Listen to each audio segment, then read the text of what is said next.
Assalamualaikum warahmatullahi wabarakatuh.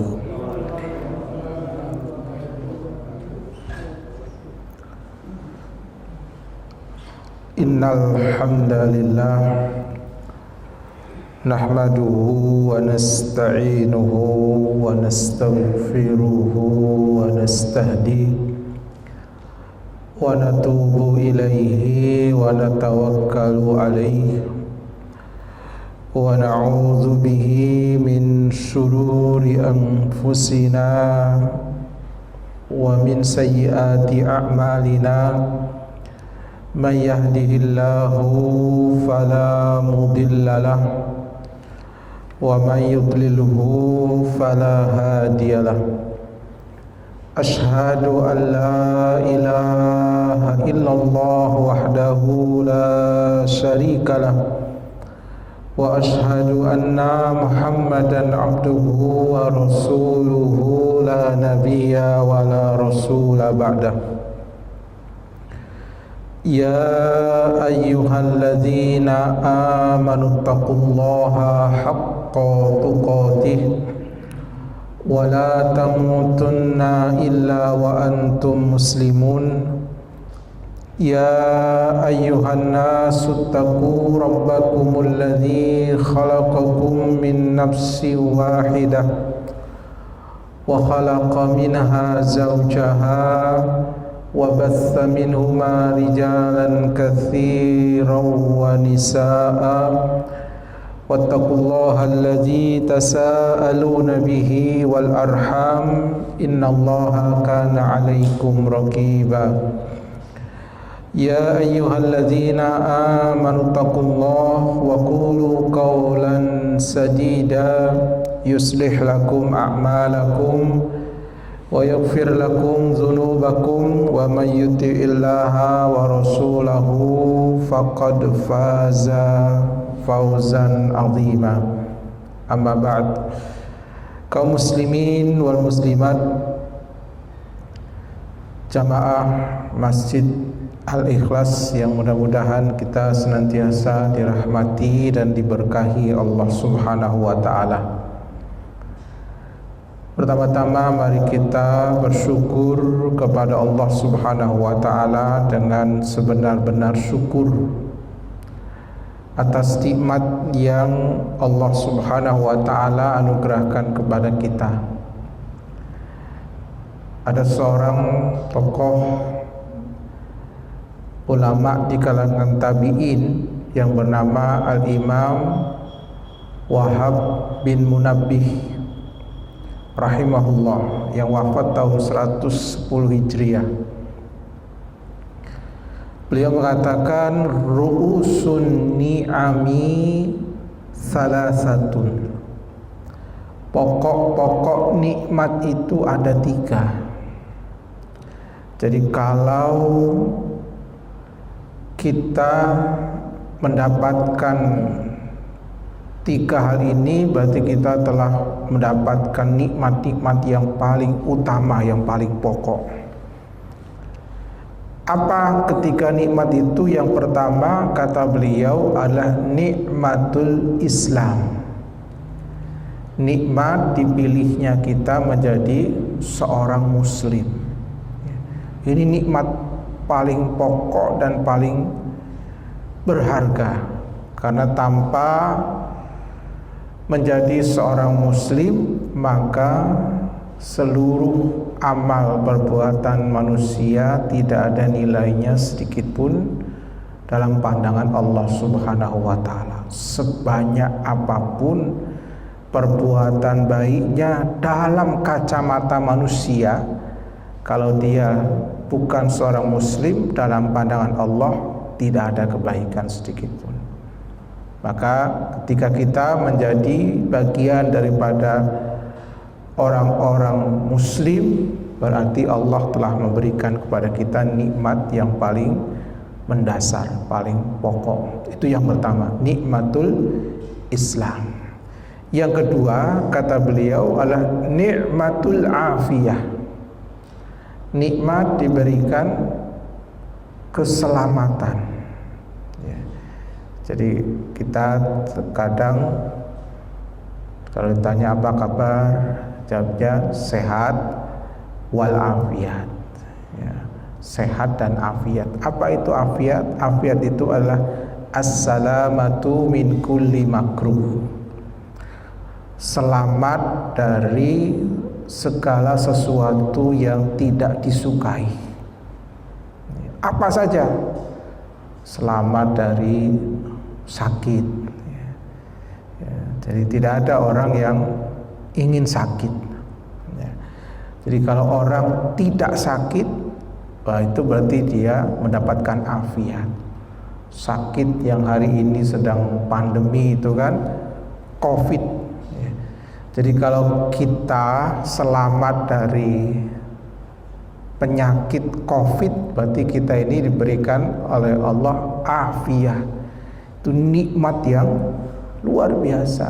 Karena orang kalau sudah kena COVID, dia harus diisolasi di rumah sakit, sudah tidak ada yang bisa menjenguk siapapun dari anggota keluarganya, tidak bisa menjenguk, apalagi menemani di rumah sakit.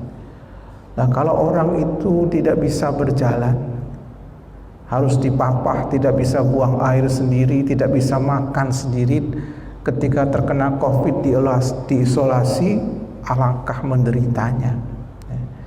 Ya, menderita. Ya.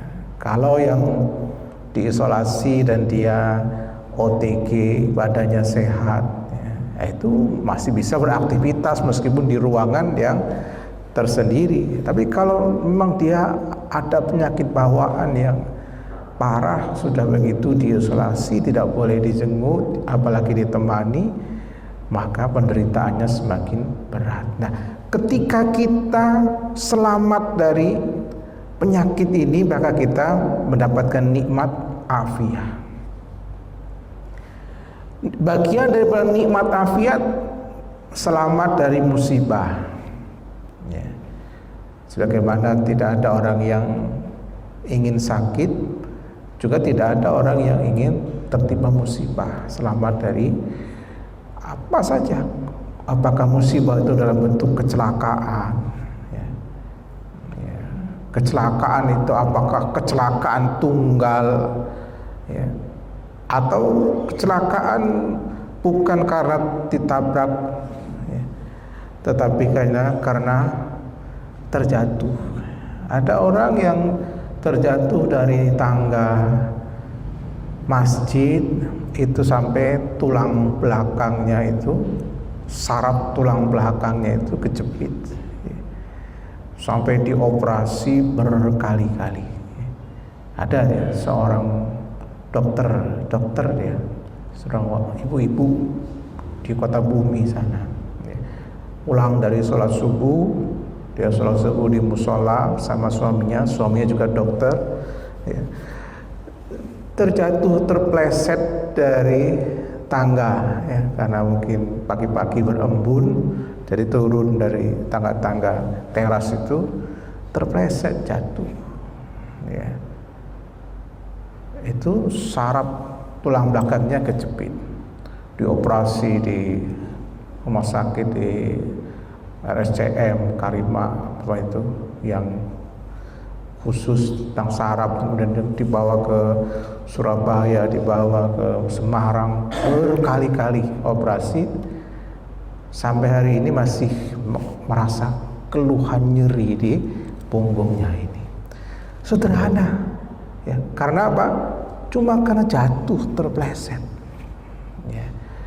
Maka terhindar dari jatuh ini afiat, nikmat yang tidak bisa dinilai dengan materi ternyata, ya, luar biasa, ya. Terhindar atau selamat dari keburukan orang jahat, ya. Misalnya dia mau dibegal, ya, tapi kemudian ya pas mau dibegal banyak orang datang membantu, akhirnya selamat dia. Padahal begalnya mungkin sudah nembak, ya, dia bawa pistol, tapi karena gugup dia nembaknya juga tidak tepat, kita tidak kena. Itu juga nikmat lagi kan, afiat. Sudah motor kita selamat, tubuh kita pun juga selamat ya, dari peluru yang diarahkan ke tubuh kita. Itu afiat namanya. Dan seterusnya. Jadi kalau kita bicara nikmat afiat ini tidak ada batasnya. Yang penting koridornya adalah assalamatu min kulli makruh, terselamatkan dari hal-hal yang tidak disukai apa saja ya. Mau disengat kala jengking tidak jadi disengat ya. Mau dipatok ular ya tidak jadi dipatok ular ya. Mau digigit buaya tapi tidak kena, itu afiat namanya. Ini kalau kata tadi Imam Wahab bin Munabbih, ini nikmat pokok yang kedua. Yang ketiga, nikmat pokok yang harus disyukuri adalah nikmatul ghina. Nikmat merasa cukup atas karunia yang Allah berikan kepada kita. Ya, cukup. Ya. Karena akhlak seorang mukmin yang harus ada dalam diri kita, memang kita harus memiliki sikap ya, bahwa apa yang Allah berikan kepada kita itu adalah yang terbaik. Oleh karena itu kita harus merasa cukup dengan apa yang Allah berikan itu. Kalau ini kita miliki para jamaah rahimakumullah, maka apapun keadaan kita, seberapapun hasil usaha yang kita dapatkan, sedikit atau banyak ya, maka kita akan bersyukur kepada Allah. Ya, itu nikmat ghina. Ya. Maka kata Rasul dalam hadis riwayat Imam Bukhari, laisal ghina an kasratil arad wa innamal ghina ghinan nafsi. Bukanlah kaya itu orang yang hartanya berlimpah, tapi kaya itu orang yang hatinya merasa cukup dengan apa yang Allah berikan kepada dirinya. Ini definisi kaya menurut Rasul sallallahu alaihi wasallam. Ini jamaah rahimakumullah, 3 pokok nikmat yang disebutkan oleh Imam siapa tadi namanya? Wahab bin Munabbih ya, rahimahullah, seorang tokoh di kalangan tabi'in. Baik para jamaah rahimakumullah, petang hari ini kita akan melanjutkan kembali bahasan kita tentang fiqhul masbuk, yang tema kita melanjutkan bahasan di bulan yang lalu mengenai masbuk dalam sholat Jumat. Ya, mudah-mudahan masih ingat ya. Tema kita bulan lalu itu adalah orang yang masbuk dalam sholat Jumat. Kalau yang kita sudah bahas ya, itu orang yang datang ke masjid, imam sudah sholat 1 rakaat ya, atau sudah ke rakaat yang kedua hingga akhir rakaat, tapi masih mendapati imam belum salam ya. Dan kita sudah jelaskan bagaimana masbuk ini melengkapinya. Intinya bahwa kalau masih ketemu 1 rakaat, makmum menambah dengan 1 rakaat berikutnya. Tapi kalau sudah tidak mendapati 2 rakaat sama sekali, jadi masuk sudah tahiyat akhir atau sudah i'tidal di rakaat yang kedua, maka makmum kalau dia seorang yang mukim menyempurnakannya dengan sholat duhur 4 rakaat. Kalau dia musafir, dia boleh niatnya mengqashar duhur juga, tapi dikosor sehingga cuma 2 rakaat yang dia lakukan. Ini kesimpulan dari apa yang kita bahas di pertemuan kita yang lalu. Pada sore hari ini kita membahas kasus yang berikutnya ya. Jadi kalau yang lalu masih mendapati imam belum salam, nah, sekarang ya, ada pertanyaan, man fatathul jum'ah ya.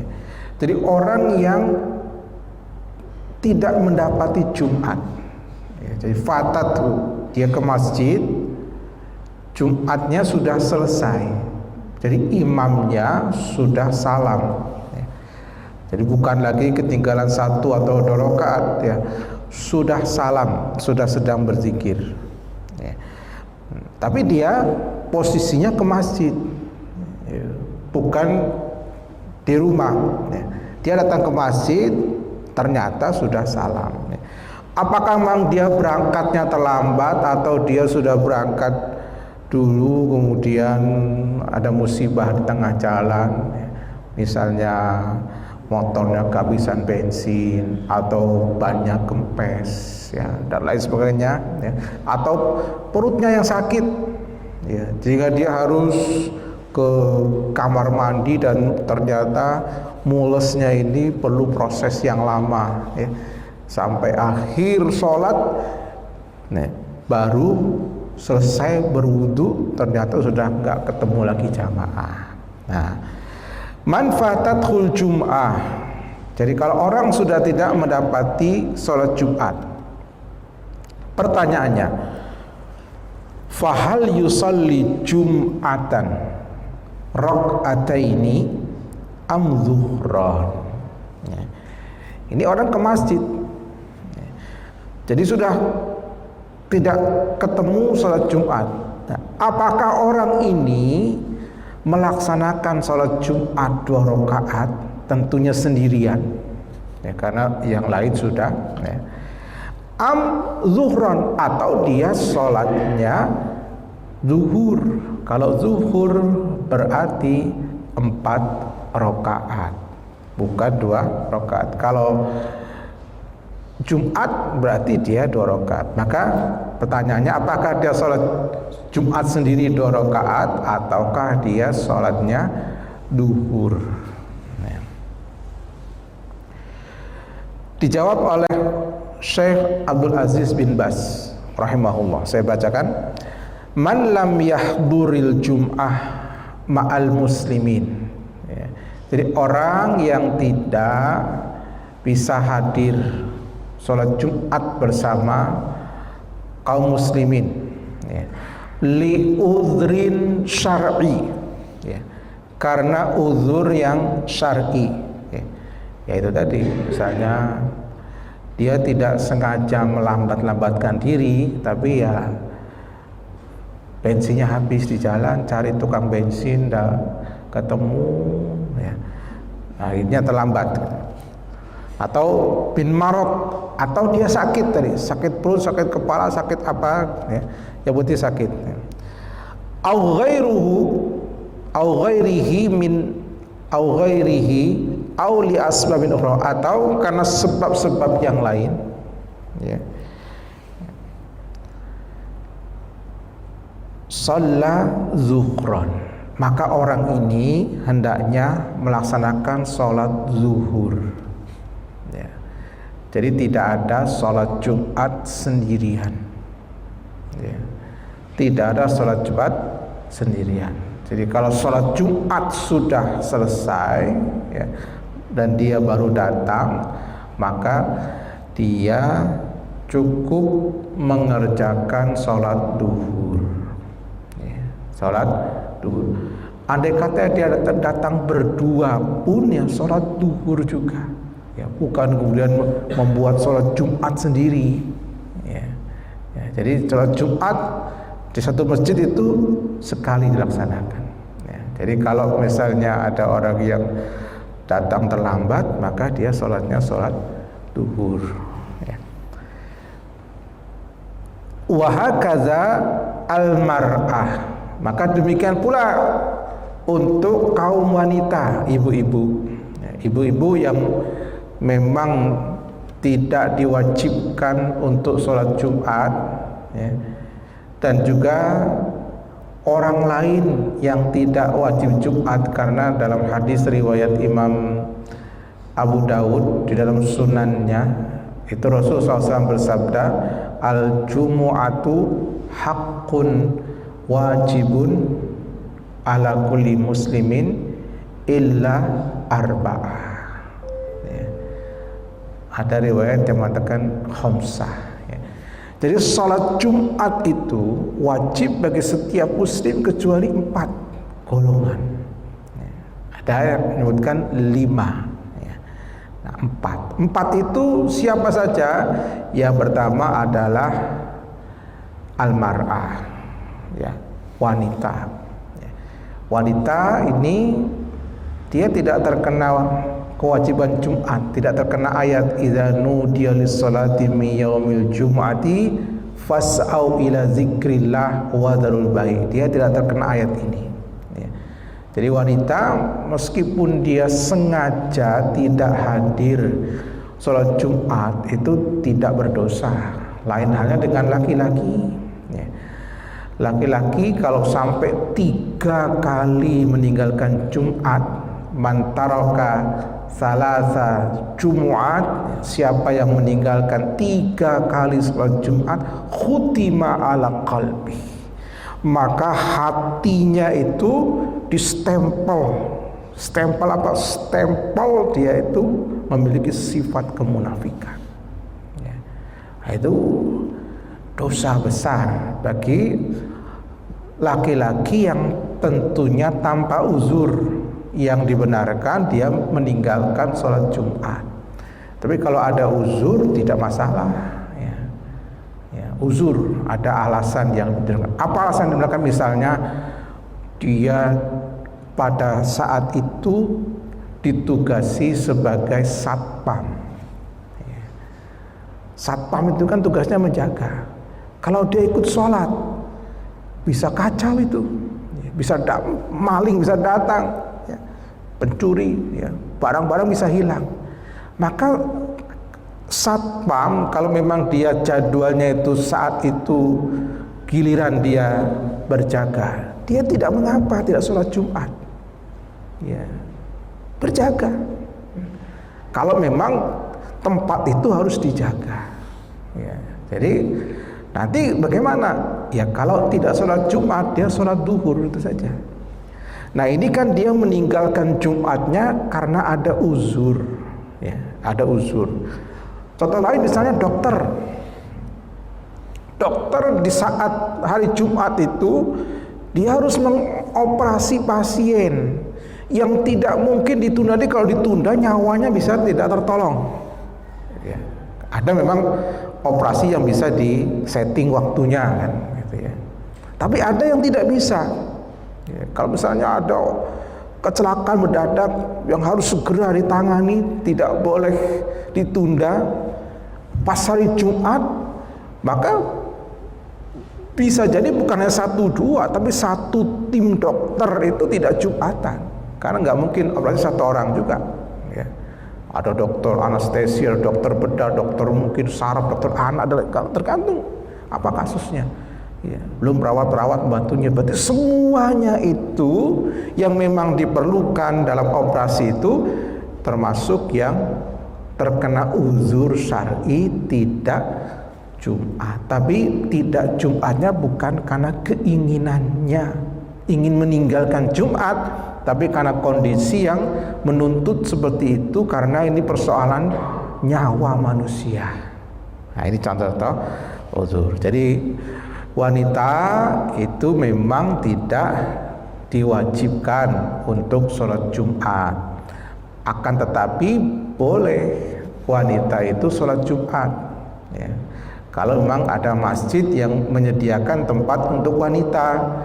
Karena terkadang hari Jumat masjid-masjid itu tidak menyediakan tempat untuk kaum wanita, ya. Maka kalau seperti itu ya jangan dipaksakan dia ke masjid, nanti justru akan timbul mudarat, ya. Karena datangnya ke masjid itu bukan sebuah keutamaan, hanya boleh. Jangan sampai ingin ingin melakukan amalan yang mubah tapi malah terjatuh kepada yang makruh atau bahkan haram. Karena apa? Bercampur dengan kaum laki-laki ya, atau berdekatan, dudukan dan seterusnya. Tapi kalau ada masjid yang memang di situ disediakan khusus untuk jamaah wanita, boleh. Ada beberapa masjid misalnya yang mengadakan sholat Jumat bagi wanita, tidak apa-apa. Seperti kalau di Masjidil Haram, Masjid Nabawi itu kan hari Jumat ya wanita juga disediakan tempat khusus untuk sholat Jumat. Yang kedua adalah yang tidak wajib Jumat, anak-anak.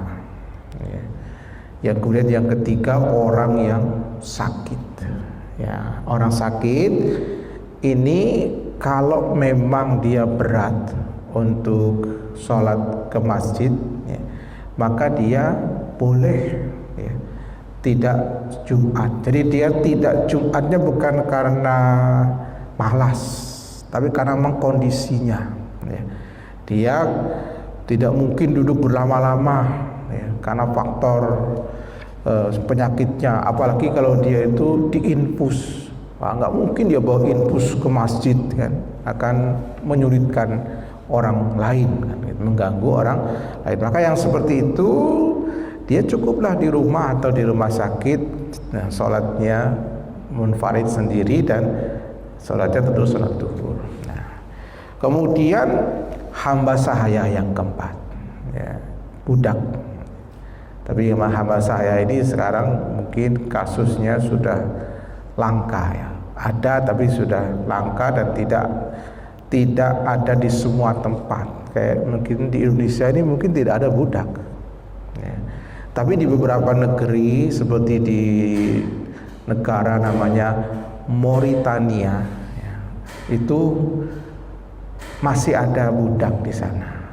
Ya, masih ada budak. Ya. Jadi kalau misalnya ada budak dimanapun dia berada, dan budak ini laki-laki ya, kalau wanita bukan budak pun tidak wajib ya. Laki-laki maka dia tidak wajib Jumat. Tidak wajib Jumat. Ini 4. Nah, satu tambahannya dari riwayat itu adalah al-musafir, orang yang safar. Jadi musafir ini termasuk yang gugur kewajiban sholat Jumatnya. Nah,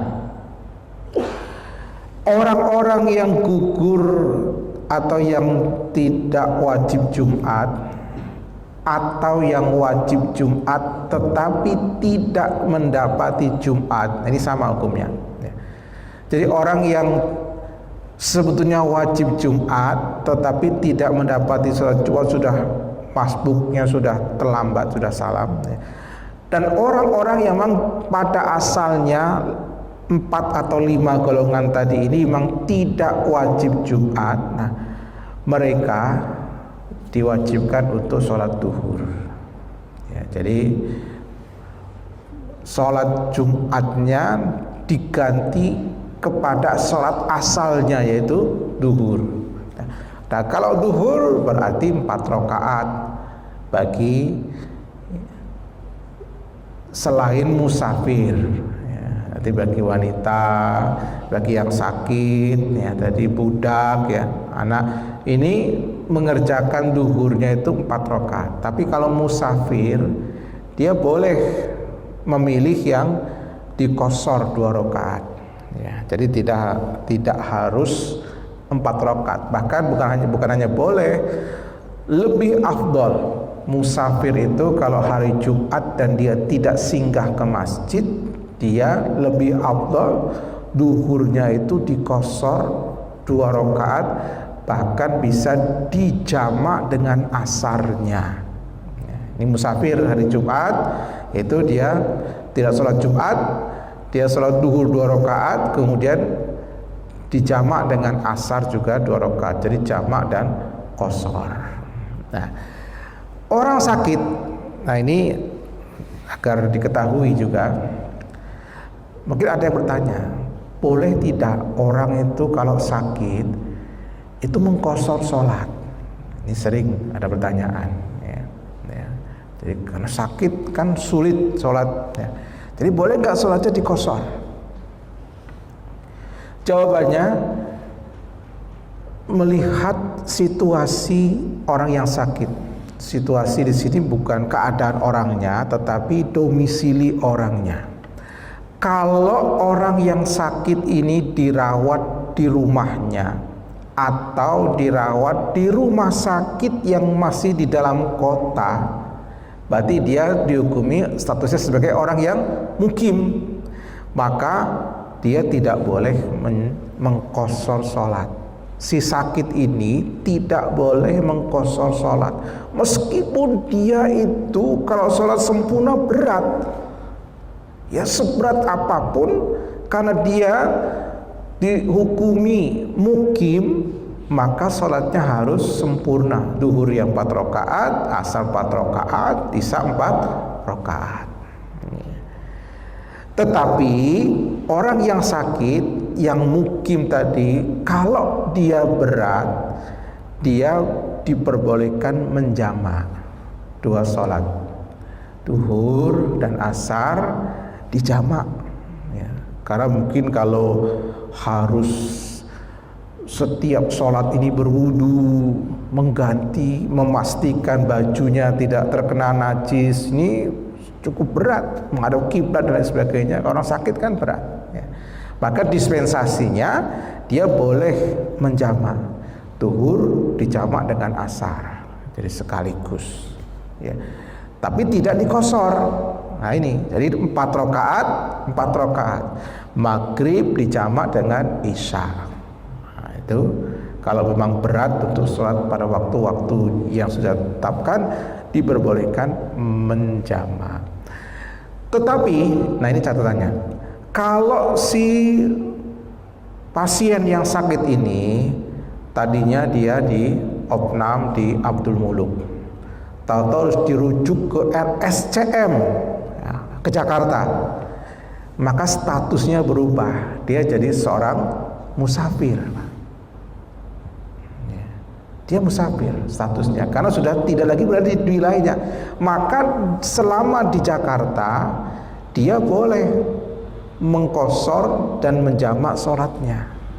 Bukan hanya boleh, bahkan lebih utama kalau musafir itu kan. Jadi selama di Jakarta sakit ini dia boleh, meskipun berbulan-bulan bahkan mungkin bertahun-tahun dia di opnam, itu boleh dia mengqashar dan menjamak, ya. Jadi karena statusnya itu musafir, ya. Mengapa meskipun bertahun-tahun itu boleh, ya. Karena namanya orang sakit, dia itu kan di opnam sampai sembuh, ya. Jadi dia tidak tahu opnam itu sampai apakah seminggu, apakah 3 hari, apakah sebulan. Dokter pun mungkin belum bisa memprediksi, gitu ya. Maka selama tidak ada kepastian, berarti kan dia ini memang tidak ada niatan menetap di situ, ya. Maka dia dihukumi sebagai musafir yang diperbolehkan selama itu mengqashar plus menjamak sholat 5 waktunya. Ini rukhsah yang diperbolehkan bagi musafir. Tapi kalau kembali lagi, kalau sholat Jumat tadi, ya, musafir, orang yang sakit, ya, dia karena sakit boleh tidak Jumatan, ya. Tapi tentu tidak setiap sakit itu boleh tidak Jumatan. Kalau cuma pilek, sakit gigi, sariawan, itu bukan uzur yang membolehkan tidak Jumat. Tapi kalau pilek itu dikhawatirkan gejala COVID, nah itu lain lagi. Ini kan kalau pilek-pilek sekarang ini kan nanti dikait-kaitkan dengan itu. Kalau ada kekhawatiran seperti itu, memang kita harus isolasi, ya isolasi. Ya, bukan hanya tidak Jumatan, 5 waktu pun kita tidak ke masjid. Bahkan hari-harinya pun kita 14 hari mungkin tinggalnya di rumah, kan gitu. Itu karena ada kekhawatiran. Jadi intinya adalah orang paling lebih tahu tentang keadaan dirinya. Dia ini pura-pura sakit atau tidak. Orang lain mungkin tidak tahu kalau dia itu. Memang kalau orang ditanya, mengapa enggak ke masjid? Saya sakit. Orang juga tidak akan ngejar-ngejar kan gitu ya, akan memaklumi, boleh lah. Tapi Allah Maha tahu dengan hujah kita. Apakah kita ini main-main karena malas ke masjid atau karena benar-benar sakit yang itu menjadi uzur? Allah itu maha tahu ya. Jadi meskipun kita bisa berbohong pada orang lain, tapi tentu Allah tidak bisa didustakan. Nah, itu terkait dengan orang yang sudah tidak mendapati sholat Jumat ya, dihukumi sama dengan orang yang tidak wajib Jumat, maka sholatnya diganti dengan duhur 4 rakaat. Kemudian kasus berikutnya ya, kasus berikutnya. Idza bada al khatib yaumal jum'ah yakhtubu wa anta lam taghtasil. Ini dia kasus yang kedua ini masih mendapati khatib ya, sedang khutbah ya, atau ya sedang sholat katakanlah kan gitu ya. Di sini pertanyaannya penjelasannya sini idza badal khatib yaktub. Jadi kalau khatib sudah mulai berkhutbah, wa anta sementara engkau ini ya kasusnya kita yang masbuk ya, lam taghtasil belum mandi ya, ya. Nah, jadi khatib sudah khutbah, kita baru sampai rumah belum mandi ya. Nah, pertanyaannya, hal taghtasil au taktafi bil wudu litudrikal khutbah? Apakah engkau harus mandi terlebih dahulu atau engkau cukup berwudu supaya bisa mendengarkan khutbah imam? Karena kalau mandi dulu besar kemungkinan tidak mendengarkan khutbah, khutbahnya sudah selesai ya. Tapi kalau wudu itu bisa ketemu khutbah, meskipun sudah kita sampaikan pada pertemuan yang lalu, kalau masuk masjid khatib sudah salam, malaikat sudah menutup catatan jamaah yang hadir ya. Tapi tentu selama masih bisa mendengarkan khutbah itu masih lebih baik dibandingkan kalau orang itu masbuk sholatnya ya, ya. Jadi, nah ini pertanyaannya, mandi dulu atau cukup wudu? Mengapa kok ada pertanyaan mandi dulu atau cukup wudu? Kalau sholat 5 waktu biasa itu nggak akan ada pertanyaan mandi dulu sebelum sholat kan? Kita mau sholat duhur atau asar atau maghrib atau isya, nggak ada anjuran mandi dulu kan gitu ya. Tapi ketika Jumat ini pertanyaan ini muncul. Mengapa? Karena mandi Jumat ini ada syariatnya ya. Sementara kalau mandi untuk sholat 5 waktu biasa, kalaupun dicari hukumnya yang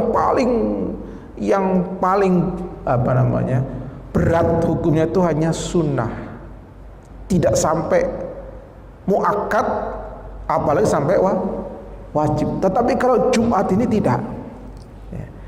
Sebagian ulama menghukumi mandi Jumat itu wajib, bukan sunnah.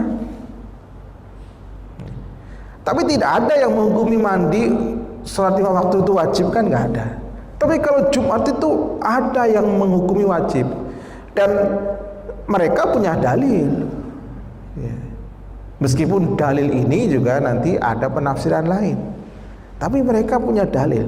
Apa dalilnya? Sabda Nabi SAW, ghuslu yaumil jumu'ati wajibun ala kulli muhtalimin. Nah, ini mandi pada hari Jumat itu wajib bagi orang yang muhtalim. Nah, Jadi yang jadi persoalan di sini adalah pengertian muhtalim ini. Memang muhtalim itu maknanya ada dua. Satu, ya, secara bahasa kata-kata ihtalama itu artinya mimpi basah. Rufi al-qalam an salasah, diangkat pena dari 3 golongan manusia. Anin naim hatta yastaiqir atau hatta yaqila, orang yang tidur sampai terbangun. Yang kedua, anis sabi hatta yahtalima, jadi dari anak-anak sehingga dia itu yahtalim, mimpi basah. Jadi kalau orang tidur kemudian dia melakukan perbuatan dosa, ya, itu secara hukum dia tidak berdosa. Orang tidur dia membunuh, gitu kan? Ada nggak orang tidur membunuh? Ada, Bang. Orang tidur dia bangun nggak sadar, mukulin orang gitu, yang di sampingnya ya ada, gitu. Ya, dia nggak sadar itu.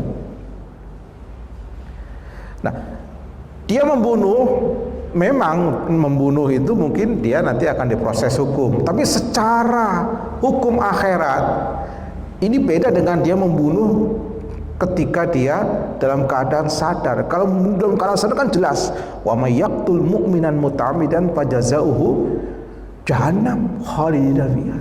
Siapa yang membunuh satu orang mukmin dengan sengaja, balasannya neraka jahanam, dia kekal di dalamnya. Ya. Allah murka kepadanya, Allah melaknatnya, dan Allah akan berikan azab yang dahsyat kepadanya. Jadi bertubi-tubi ancaman Allah bagi orang yang membunuh satu orang mukmin dengan sengaja. Bagaimana kalau membunuh lebih banyak daripada satu? Jadi kalau dengan sadar, oh itu dosanya luar biasa. Tapi kalau dia tidak sadar, tidak ada hukum dalam Islam.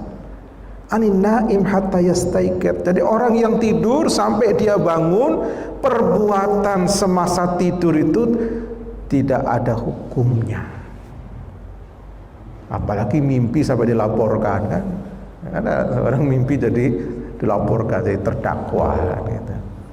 Ya, luar biasa sekarang ini. Semua jadi bisa jadi delik hukum. Ya, jadi orang tidur sampai dia bangun, anak kecil sampai dewasa. Jadi anak kecil ini tidak ada hukumnya kalau dia berbuat maksiat. Dia berdosa karena dia belum dicatat. Anak kecil mencuri nggak ada hukumnya, potong tangan. Karena dia ghairu mukallaf sampai hatta yahtalim, sampai dia itu dewasa. Dewasanya tandanya apa? Mimpi basah tadi. Yang ketiga, anil majnun hatta yaqila. Pena diangkat, artinya tidak dicatat perbuatan dosa orang yang gila sampai dia waras kembali.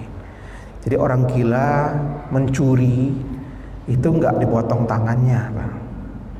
Kalau orang waras mencuri, kalau sampai 1 nisab, potong tangan dalam Islam. Ya. Tapi orang gila enggak dipotong tangan. Orang gila tidak sholat, tidak masalah. Ya. Enggak sholat Jumat puluhan kali, enggak masalah. Karena apa? Diangkat hukum bagi dia. Diangkat itu. Nah, jadi ini kita tadi mengambil kata-kata muhtalim tadi, ya. Muhtalim itu makna asalnya adalah orang yang bermimpi basah. Ya. Tetapi muhtalim juga bisa bermakna orang yang dewasa, orang dewasa. Nah, berarti kalau diterjemahkan mandi Jumat itu wajib bagi orang yang mimpi basah. Itu yang pertama kan. Berarti kalau orang junub dia wajib mandi Jumat. Nah, yang kedua, mandi Jumat wajib bagi setiap laki-laki dewasa. Berarti dia itu junub atau tidak junub. Kalau dia sudah dewasa dia wajib. Ini hukumnya beda, Bang. Ya.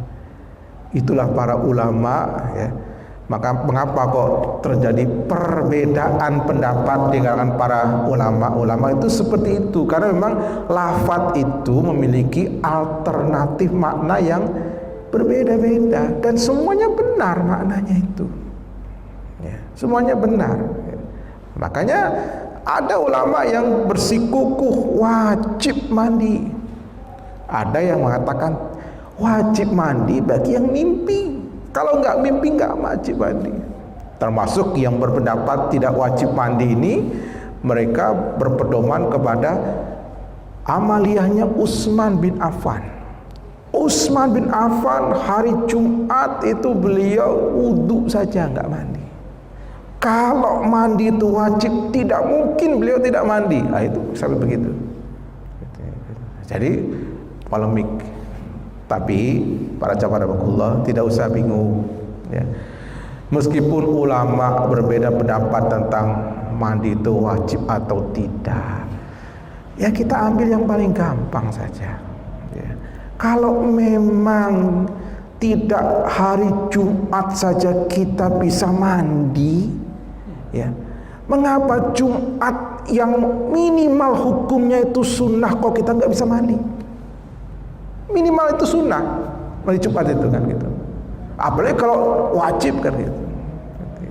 Jadi ketika mubah saja kita mandi tiap hari, bahkan 2 kali, ada yang 3 kali, maka hari Jumat ketika kita akan berkumpul dengan orang banyak, di saat itu sampai Rasul itu hari Jumat itu hari spesial, sampai-sampai mengkhususkan baju yang akan dipakai sholat Jumat itu khusus, baju terbaiknya, pakai parfum. Maka wajar kalau disempurnakan dengan mandi terlebih dahulu supaya apa? Sempurnalah persiapan Jumatnya. Jadi artinya kalau memang kita tidak ada halangan, mandilah. Terlepas dari hukumnya sunnah atau wajib. Kalau kita mandi, semua ulama sepakat itu lebih baik kan, daripada kita tidak. Tapi kalau memang kondisinya tidak memungkinkan, ya yang pasti harus berwudu, karena wudu itu wajib bagi setiap akan sholat.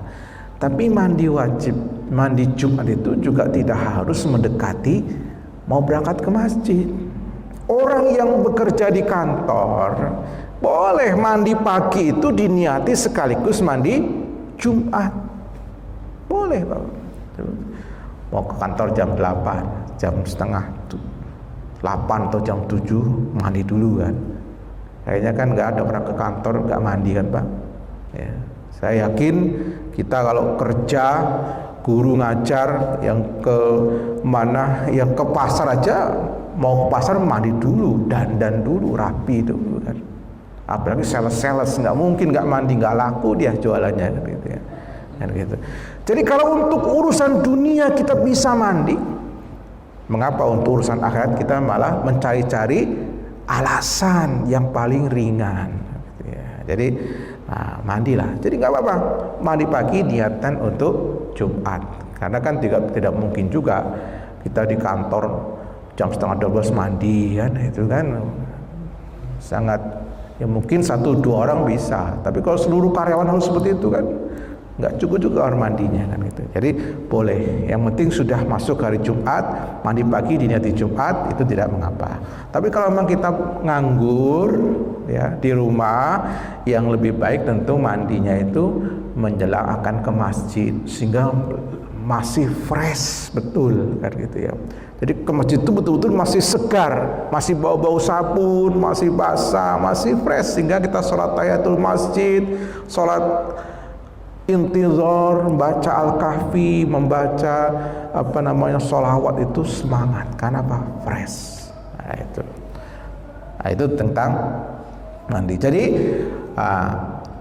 kalau mendapati imam sedang khutbah, maka dari sini kita sudah bisa mengambil kesimpulan, ya lebih utama kita mendengarkan khutbah daripada kita mandi. Karena mandi tadi masih dipolemikkan. Tapi kalau mendengarkan khutbah itu semua sepakat kalau tidak ada uzur wajib dengar khutbah, karena perintah dari Allah Subhanahu wa taala. Jadi tinggalkan mandinya, kecuali kalau masih memungkinkan. Tapi kalau sudah khutbah ini sudah waktunya sudah tipis sekali, maka yang paling selamat kita segera berwudu, datang ke masjid meskipun kita belum mandi. Yang penting pastikan pakaian bersih, ya semuanya badan bersih, ya, jika kita bisa mendengarkan sisa daripada khutbah yang ada, ya. Makanya memang kalau bisa hari Jumat ini kita mengalokasikan waktu untuk Jumat ini selonggar-longgarnya, jangan mepet-mepet, ya. Karena kita nggak tahu kan keadaan, ya.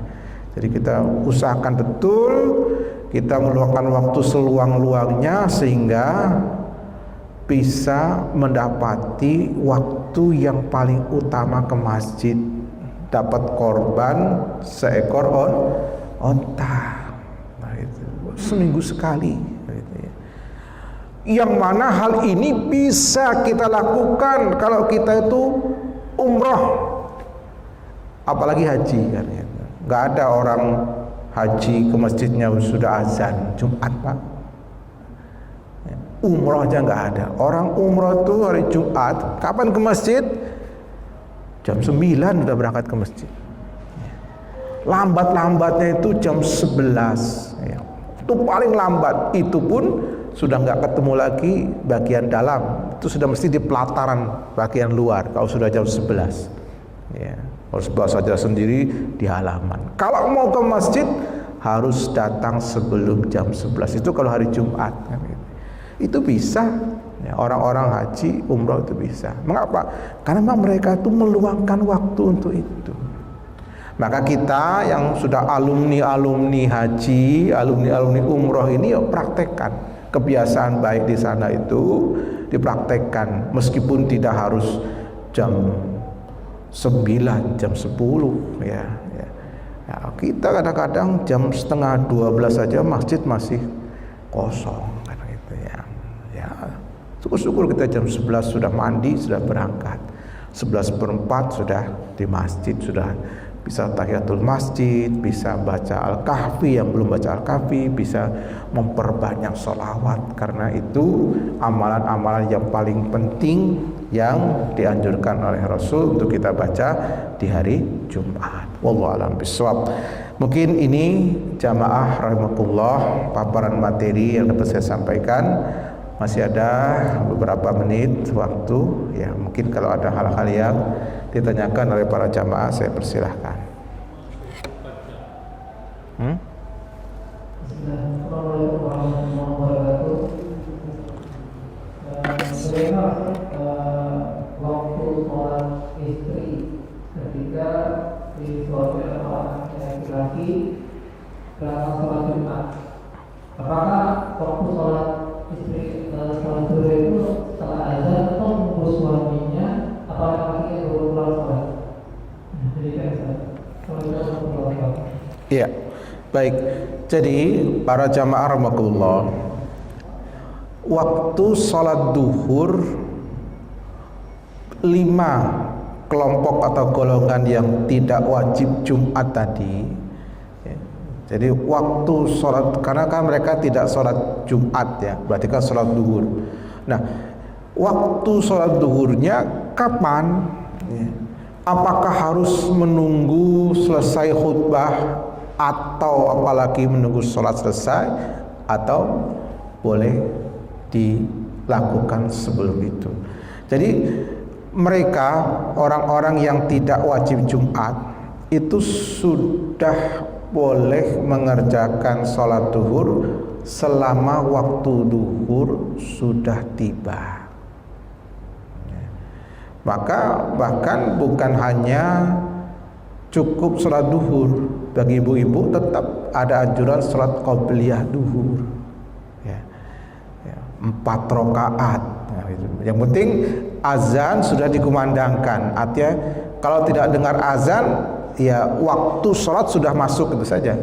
Karena kan mungkin tidak setiap orang yang di rumah itu mendengarkan azan di masjid. Ada yang masjidnya jauh dan lain sebagainya misalnya, atau pas listriknya lagi padam, ya, Maka yang penting dia tahu, oh ini hari ini jadwal Jumatnya jam 12 kurang 5 menit misalnya waktu duhurnya, berarti ya jam 12 kurang 5 menit itu sudah boleh sholat qobliyah ya. Kalau memang azan terdengar, menjawab azan dulu ya.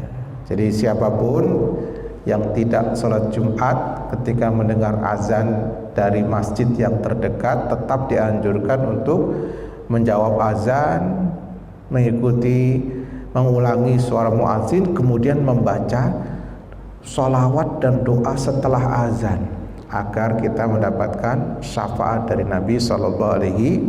Nah, selesai baca doa azan itulah kemudian berdiri sholat qobliyah 4 rakaat yang lebih utama ya. Kalau zuhur itu boleh 2, boleh 4, tapi yang lebih afdol itu 4 ya.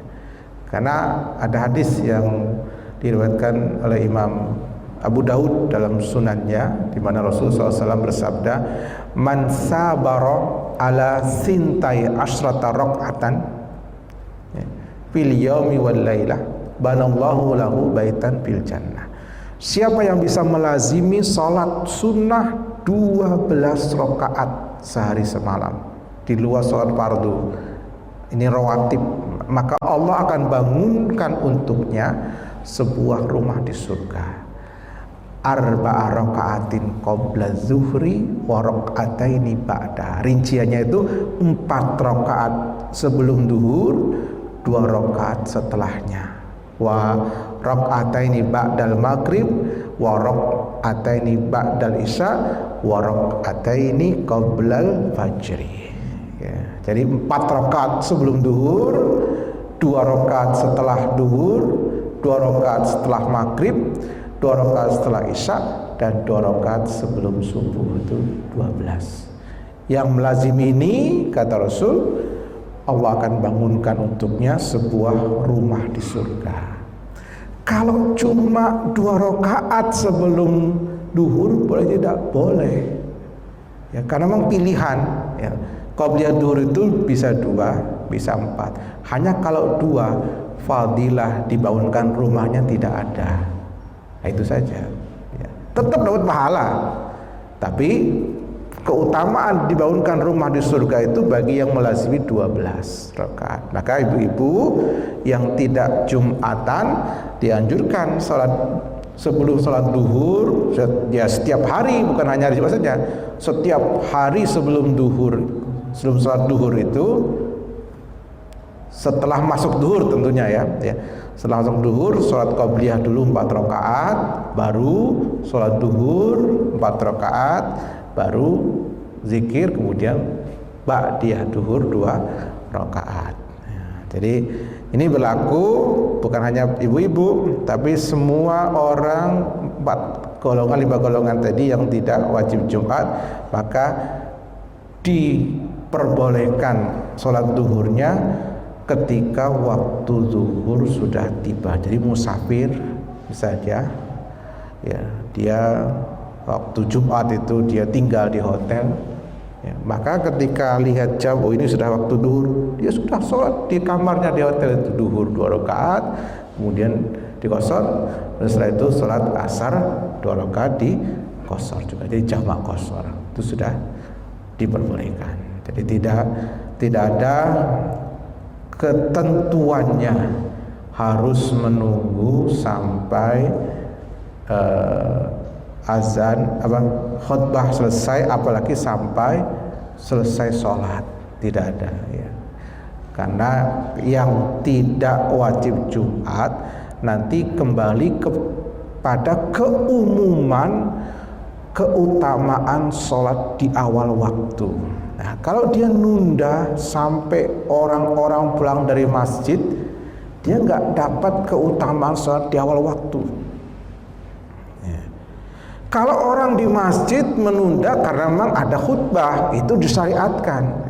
Tapi ibu-ibu di rumah nggak ada khutbah, jadi maka di sini tidak perlu menunda.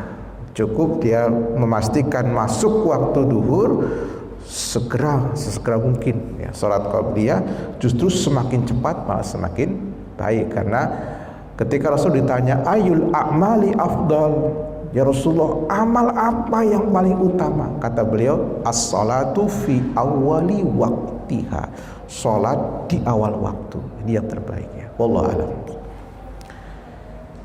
Oh ya, silakan. Waalaikumsalam warahmatullahi wabarakatuh. Yang pertama Ustaz, dulu Ustaz pernah menjelaskan kalau kita musafir Ustaz, kalau kita ke sholat Jumat maka tidak boleh berpuasa dengan sholat asar. Terus yang kedua, gimana kalau misalnya pada saat hujan kita diberi keringanan untuk tidak menjalankan sholat jamaah Ustaz. Karena pertanyaannya, manakah yang lebih afdol kalau misalnya saat hujan deras terus kita apakah lebih afdol sholat masjid dengan membawa payung dan segala macam, apa sholat di rumah aja? Iya. Baik, jadi mengenai jamak Jumat dengan asar ya, jadi ini memang diperselisihkan oleh para ulama, apakah boleh seorang musafir yang sholat Jumat kemudian menjamak dengan asar ya. Ada yang memperbolehkan, ada yang tidak memperbolehkan. Saya lebih cenderung kepada pendapat yang tidak melakukan itu ya. Dengan alasan para ulama menyatakan bahwa Rasul tidak pernah mencontohkan menjamak Jumat dengan asar. Karena memang Rasul ketika safar di hari Jumat beliau tidak Jumatan, maka contohnya tidak ada. Jadi makanya memang lebih baik kalau memang kita musafir ini singgah di masjid untuk Jumat, ya sudah murni sholat Jumat saja. Nanti ketika asar silakan dikosor. Jadi boleh asar dikosor tapi di waktu asar, bukan di jamak.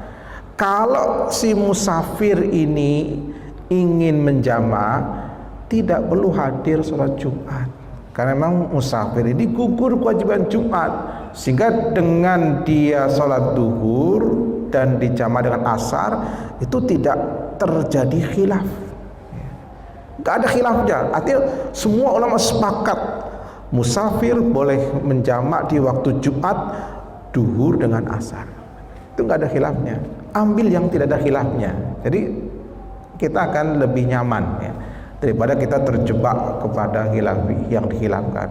Jadi kalau ada terjadi khilafiyah, maka ambil yang paling selamat. Selamat gimana? Kalau kita Jumatan, ya tidak usah dijamak. Kalau ada orang lain menjamak, jangan disalah-salahkan juga. Karena ada pendapat yang membolehkan. Jadi kita hargai. Tapi kalau kita suruh milih, ya kita memilih kalau mau dijamak lebih baik tidak sholat Jumat. Ya, jadi Rasul ketika Jumat memang beliau menjamak, tapi posisinya beliau tidak Jumatan. Nah, itu tentang apa namanya musafir yang sholat Jumat. Kemudian ketika hujan, mana yang lebih baik? Ya, apakah kita memaksakan pakai payung ke masjid untuk sholat berjamaah di masjid, atau kita ya sholat di rumah ya. Ini pilihan ya. Kalau kita ingin sholat di rumah karena memang faktor betul-betul hujan, itu boleh. Karena memang ketika hujan itu bahkan muazin itu merubah ya, hayya ala sholah itu dengan sallu fi buyutikum. Jadi bukan hayya ala sholah, mari sholat. Nah, kalau mau sholat berarti kan harus ke masjid itu ajakan. Tapi sallu fi buyutikum, sholatlah kalian di rumah kalian. Ini muazin itu memerintahkan sholat kalian di rumah kalian. Ini kalau hujan ya. Itu sebetulnya boleh Pak ya.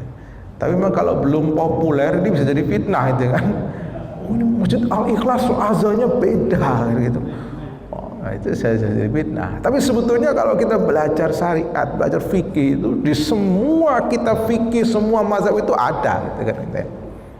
Hanya kadang-kadang kalau sesuatu yang belum dipraktekkan secara luas, ini memang bisa menimbulkan pro kontra ya. Bisa menimbulkan fitnah ya.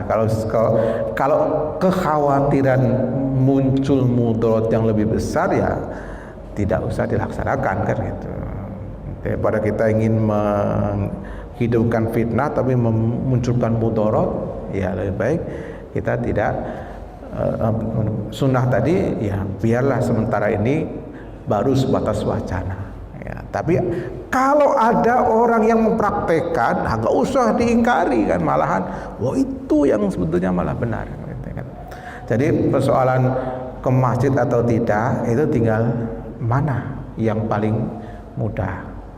Nah, tapi kalau orang itu bisa ke masjid ya, dengan niat untuk memakmurkan masjid di tengah hujan dan dia ada sarana payung, itu bisa lebih baik ya. Lebih baiknya apa? Karena kan ini berat ini ya. Dan dia ingin memakmurkan masjid di saat orang tidak ke masjid kan. Kalau orang semua mendengarkan muazin sallu fi buyutikum di rumah semua, enggak ada orang di masjid kan, enggak ada orang. Meskipun tidak ada orang itu tidak ada yang dosa karena memang syariat membolehkan kan gitu. Tapi ketika ada orang ingin mengisi masjid memakmurkan dengan berpayah-payah ada catatan bukan hujan-hujanan ya, ada payung. Kalau hujan-hujanan nggak boleh karena memang adanya hujan itu kan menjadi penghalang atau uzur yang membolehkan tidak sholat berjamaah. Tapi kalau memang ada payung, itu kan berarti uzur kehujanannya sudah hilang dengan adanya payung itu.